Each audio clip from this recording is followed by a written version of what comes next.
그 동시통역 일을 하시면서 지금 이 상황을 벗어나고 싶을 정도로 난처했던 그런 경험도 있으세요? 있죠. 다 때려치고 싶겠어요. 집에 가고 싶어요, 진짜. 근데 이제 통역은 네. 바싹 당겨야죠, 바싹. 바싹 할 수 있을 때. 예, 바싹 당겨야죠.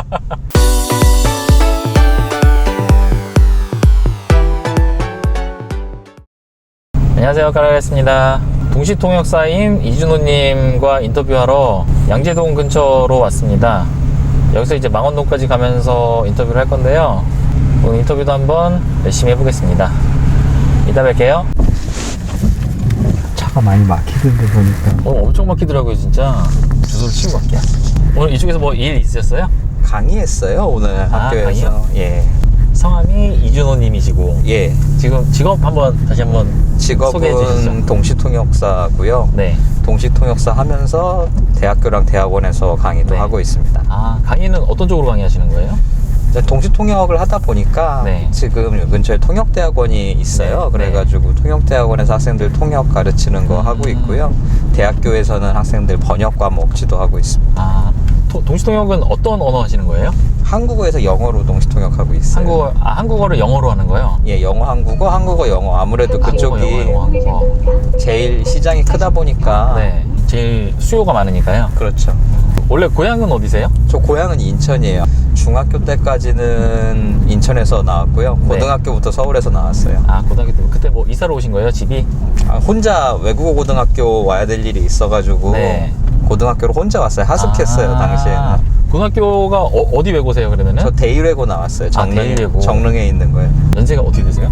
저 78년생이요. 78년생이시고 97학번이시죠? 예. 97학번이시고 그럼 대학교는 경희대학교 97학번이에요. 경희대학교에서는 무슨 과를 가신 거예요? 처음에는 영문과로 들어갔는데요. 네. 그때 이제 과가 없어졌어요. 과가 없어지고. 영문과가 없어졌다고요? 예, 학부로 바뀌었어요. 그때 예, 이제 막 예. 98년, 99년 이때 학부 제도로 바뀔 때라 네. 학부로 바뀌면서 전공이 그때 영문이랑 통역이랑 같이 할 수 있게 네. 바뀌었어요. 그래서 전공이 두 개가 된 거예요. 영문학이랑 통역이랑. 그래서 통역하게 된 거예요. 그래서 통역을 하게 되신 거구나. 그러면 대학원도 나오신 건가요? 대학원은 통역대학원. 통역대학원. 예. 통역대학원은 어떤 통역대학원 나오신 거예요? 통역대학원이 서울에 3개 있는데요. 네. 남자가 갈 수 있는 데는 2군데밖에 없어요. 한 군데가 이화여대에 있어서. 하나는 여대고. 예, 그래가지고 한국외대, 네. 이화여대, 서울외대 이렇게 있는데 전 서울외대 통역대학원 나왔습니다. 서울외대는 대학원만 있는 곳인가요? 예, 여기 양재동에 있는 거고 제가 지금 거기서 강의하고 있고요. 그러시구나. 예, 대학원만 있는 데고요. 네. 거기는 통역만 가르치는 전문 대학원이고. 대학교 다니시면서 그럼 학창 시절 한번 말씀해 주세요. 군대는 어떻게 가신 학교 건지. 다닐 때는 네. 사실 공부를 잘 안 했어요. 그 90년대 학번들이 공부를 지금 학생들처럼 많이 하지 않았잖아요. 그래가지고 네.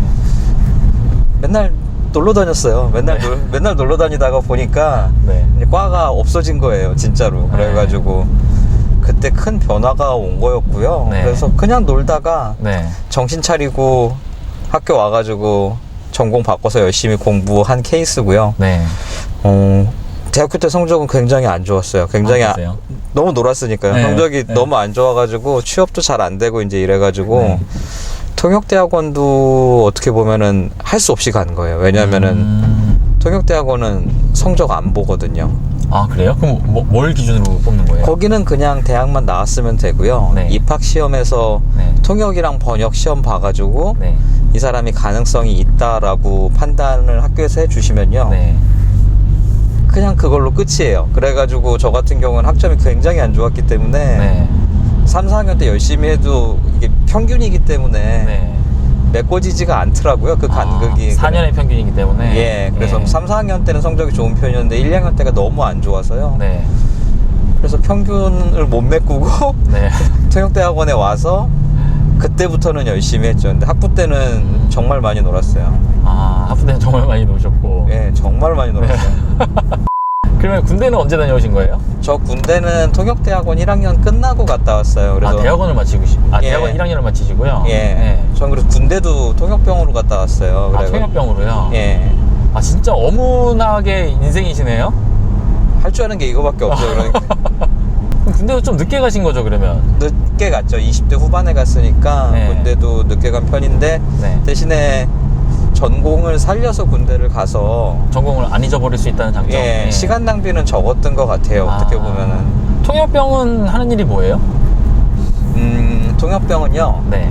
일단 시험은 굉장히 엄격하게 봐요. 네. 토익 900점 이상들만 지원할 수 있고 네. 시험 봐가지고 선발하는 과정은 굉장히 네. 까다롭고요. 네. 근데 문제는 이제 너무 많은 사람들이 지원하고 통역병 보직은 한정돼 있다 보니 네. 통역병으로 간다고 해서 누구나 다 통역을 하는 거는 아니고요. 네. 통역을 하는 친구도 있고 네. 번역만 하는 친구도 있고 저 같은 경우에는 육군사관학교에 있었거든요. 네. 그래서 육군사관학교에 있다 보니까 번역을 주로 하고 네. 거기서 학생들 영어 가르치는 거 조교 일하고 네.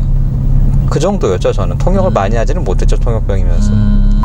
저는 동시통역 하시는 분들 그 중에서도 항상 영어 하시는 분들 보면은 저는 이제 일본어를 배워봤으니까 일본어는 어순이 그냥 우리나라랑 똑같잖아요. 그쵸. 그냥 들리는 대로 그냥 바로 말하면 되거든요. 일본어는. 근데 영어는 사실 그렇지 않잖아요. 그렇죠. 뭐 동사 먼저 나오고 그다음에 이게 뭐 하여튼 이 어순이 많이 우리나라 말하고 반대잖아요. 그럼 그걸 어떻게 동시 통역을 해요? 일단 한 문장은 듣고 한 문장 차이를 두고 계속 가는 건가요? 어떻게 되는 거예요? 영어에서 한국어 동시 통역하기가 어려운 이유가 방금 말씀하신 것처럼 네. 어순이 다르잖아요. 네. 그래서 한국어 같은 경우에는 동사가 제일 끝에 나오기 때문에 네. 그리고 영어는 동사가 주어 다음에 바로 나와야 되기 때문에 네. 그 간극을 극복하는 게 어떻게 보면은 네. 한국어에서 영어 동시 통역의 기술이고요. 한 문장을 다 듣고 따라갈 수 있으면은 네.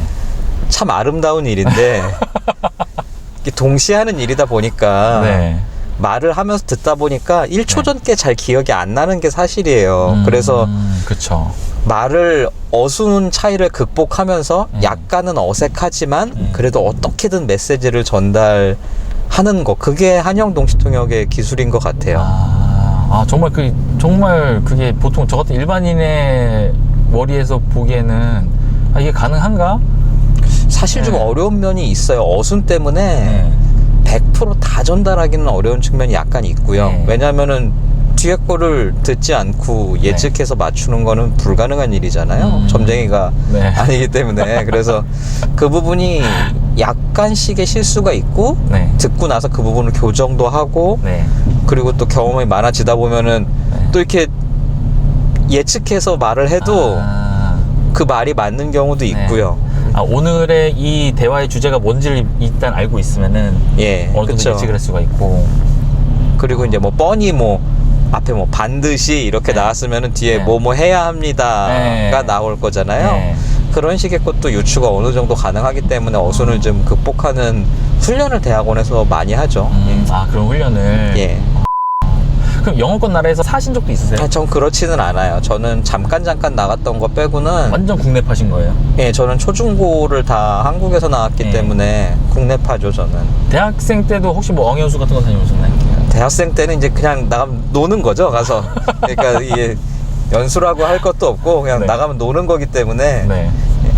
요즘 같은 어학연수는 못 갔죠. 예. 연수라기보다는 여행에 가까웠어요. 여행. 예. 그럼 어디 나라를 가신 거예요? 미국으로 가긴 갔는데요. 네.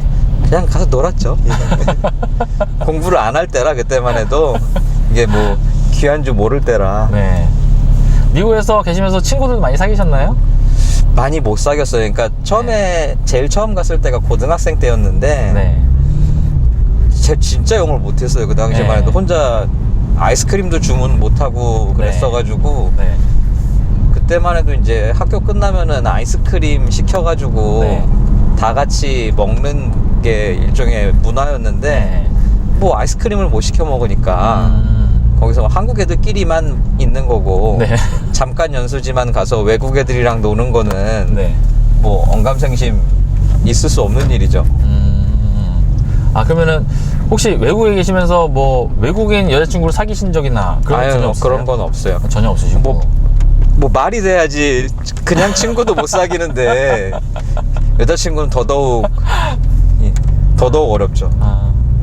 그러면은 대학교 때 어학연수 다녀오신 게 다고 외국 경험은? 놀러 갔다 온 거죠? 어학연수도 아니고. 예. 놀러 갔다 오신 게 다고 여행 갔다 오신 게 다고. 예. 그 다음에는 계속 또 군대 있으시고 그냥 여기서 공부 마치시고 그다음 대학원 가시고 계속 그냥 한국에서만 공부하신 예, 거네요. 한국에서만 공부한 거죠. 이게 저는 언어를 배우면서 제가 전 대학교 가서 깨달은 게 뭐냐면은, 아, 내가 언어의 소질이 없구나라는 걸 저는 대학교 가서 깨달았어요. 사실 저는 이렇게 단어를 외운다거나 이런 거는 잘 했거든요. 근데 저는 안 들려요. 듣는 거요? 네. 예. 저는 전공 일본어인데 일본어도 영어는 원래 안 들렸고 일본어과인데 일본어도 안 들렸어요, 사실.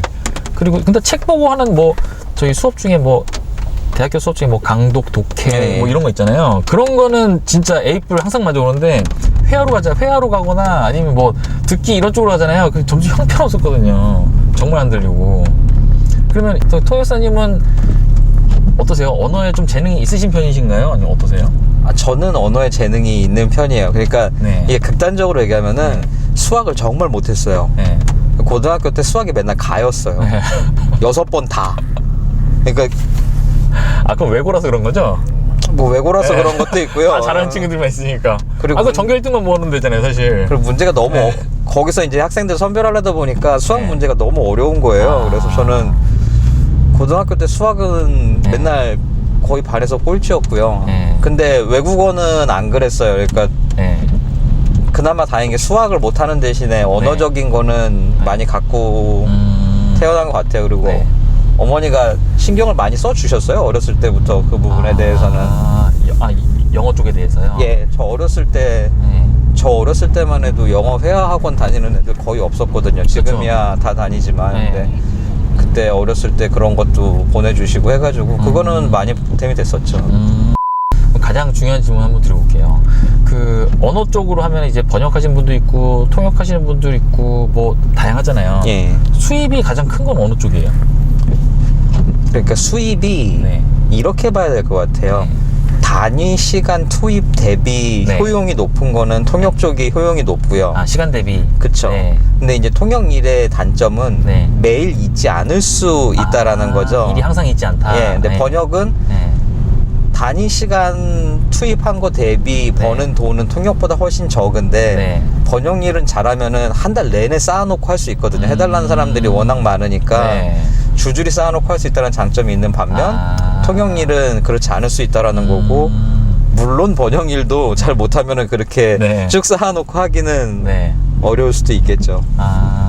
본인이 어느 정도 노력해서 어느 정도 인지도를 쌓으면 번역은 이제 계속 할 수 있다는 장점이 그럼요. 있는 거고. 번역은 또 나이 들어서도 네. 집에서 할 수 있다라는 장점이 있는 거고 통역은 사람들 앞에 계속 나서야 되고 네. 몸으로 해야 되는 거기 때문에 네. 장기적으로는 번역이 나쁘지 않다라고 저는 봐요. 근데 이제 통역은 네. 바싹 당겨야죠. 바싹. 바싹 할 수 있을 때. 예, 바싹 당겨야죠. 그럼 통역사로 일을 하시면서 월 수입이 가장 많았던 때가 언제예요? 월 수입이 가을 때 같은 경우에는 네. 회의가 굉장히 많거든요. 컨퍼런스 같은 것들이. 예. 근데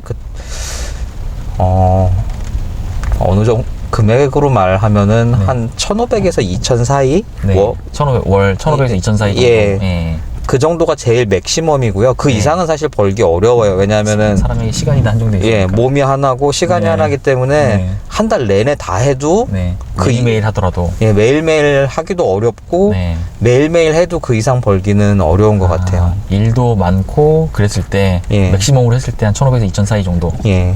그 정도. 그러면 가장 이게 또 사실 프리랜서잖아요. 예. 그러면은 가장 수입이 없을 때는 어느 정도까지 떨어지나요? 가장 수입이 없을 때가 겨울 때가 아무래도 회의가 없잖아요. 네. 크리스마스에서 네. 1월 초. 예.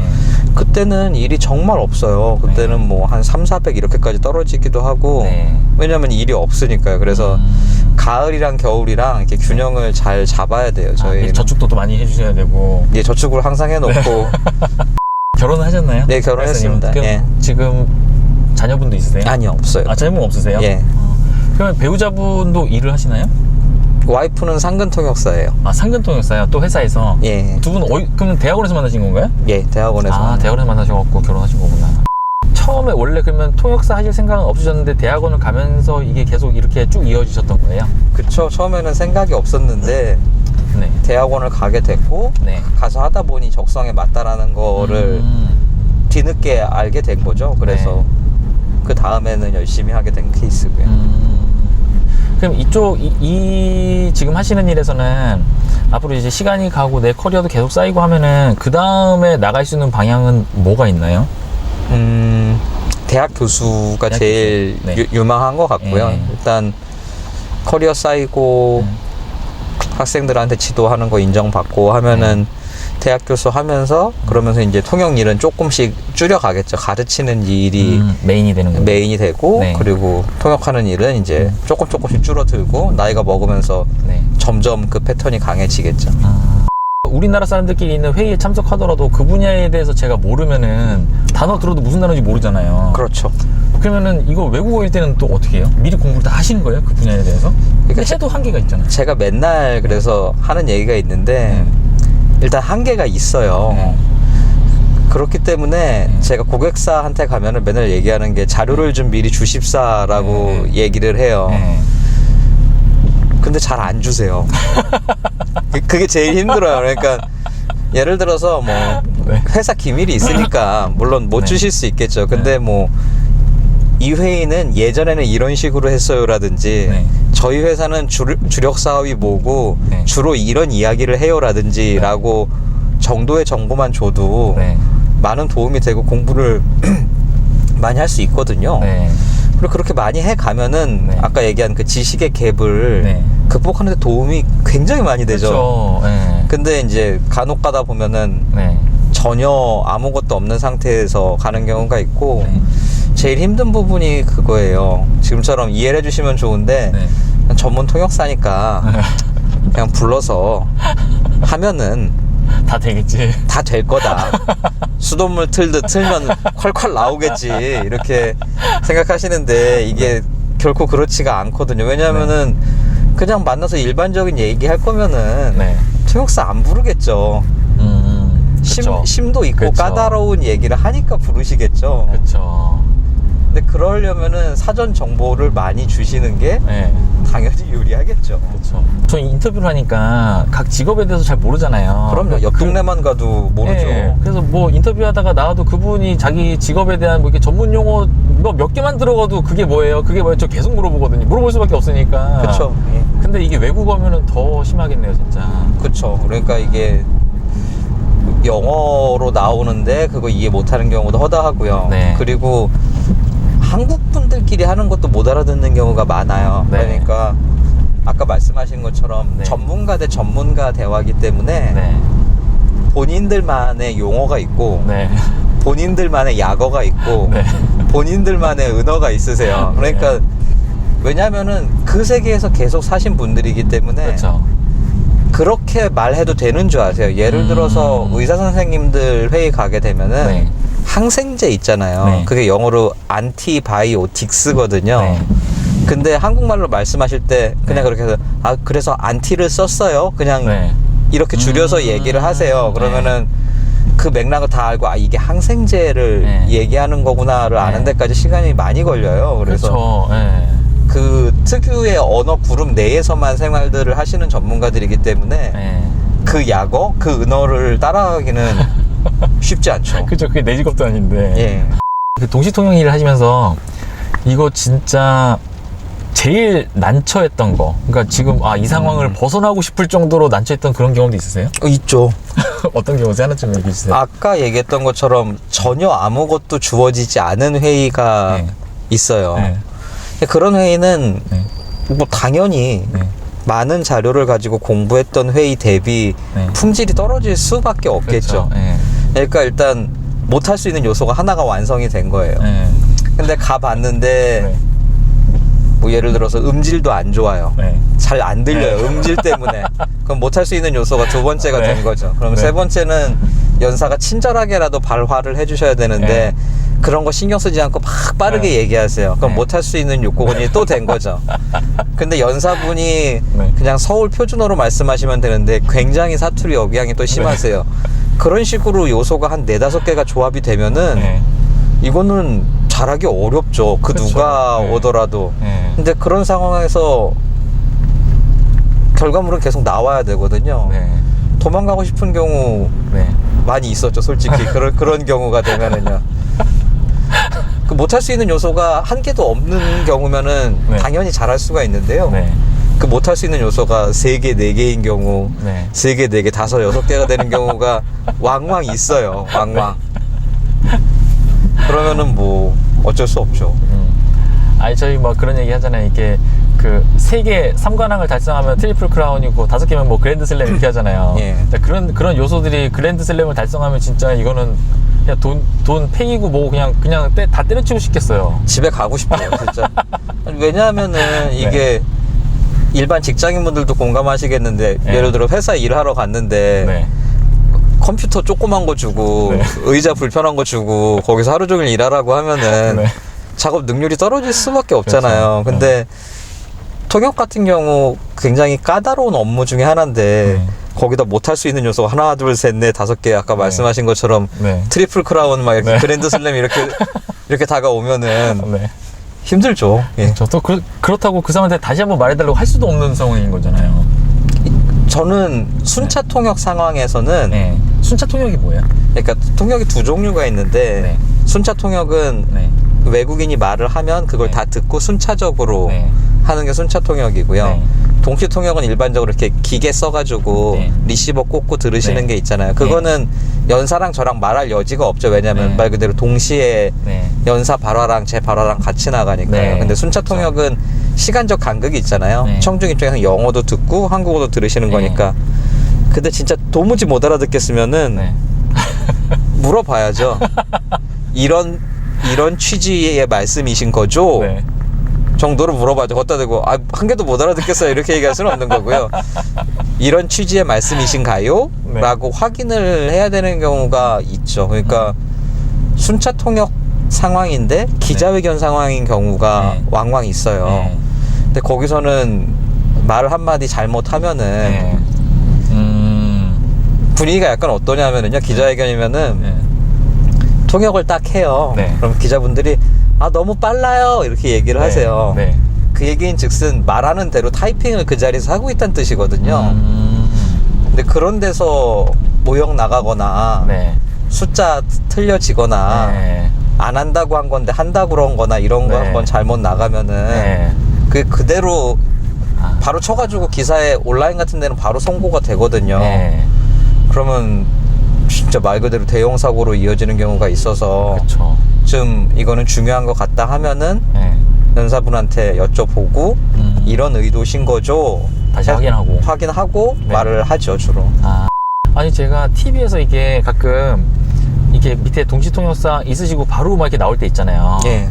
그런 거 중계할 때 저도 그게 이제 너무 신기하니까 한번 예를 들어서 이게 한국말로 나오면은 그 이제 동시통역사분이 한국말로 하잖아요. 제가 그 한국말로 나오는 걸 제가 듣고 한번 따라해 본 적이 있어요. 예. 근데도 한국말을 제가 듣고 따라하는 건데도 사실 못 따라하겠더라고요. 예, 중간에 놓치는 게 발생하고. 그렇죠. 예. 근데 이걸 언어를 바꿔서 한다는 거는 정말 저로서는 일반인 입장에서 상상도 할 수 없는 일이거든요. 그러니까 동시통역이 어려운 거를 이제 뭐 제가 아무리 얘기해도 별로 네. 소용은 없는 거고 네.